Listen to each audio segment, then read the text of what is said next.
Good morning friends, তোমরা সবাই কেমন আছো বন্ধুরা? আশা করি সবাই ভালো আছো, আমিও ভালো আছি। সকাল সকাল চলে এসেছি রান্নাঘরে, সাথে নিয়ে চলে এসেছি তোমাদেরও বন্ধুরা দেখানোর জন্য। দেখো আজকে আমার দিনটা কীভাবে আমি শুরু করছি। লেবু জল দিয়ে তো উষ্ণ জলে লেবু দিয়ে তো সকালটা শুরু করেই দিয়েছি। আর ব্রেকফাস্টের জন্য আছে এই যে পাউরুটি আনিয়ে নিয়েছি, আর আছে বাটার আমি নেব না বন্ধুরা, আমি পাউরুটি নেব, তার সাথে আমি একটা ডিম সেদ্ধ খেয়ে নেবো।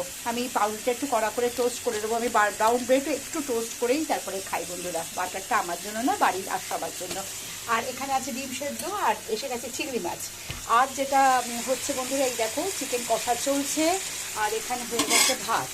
এই অবধি সম্পূর্ণ করতে পেরেছি। আর বাকি কী করছি না করছি অবশ্যই নিয়ে আসবো তোমাদের কাছে ভিডিওর মাধ্যমে, তোমরা দেখতে থাকো। আজকে আমি লাঞ্চের জন্য কী বানাচ্ছি আর ব্রেকফাস্টে তোমাদের দেখাবেনি বন্ধুরা।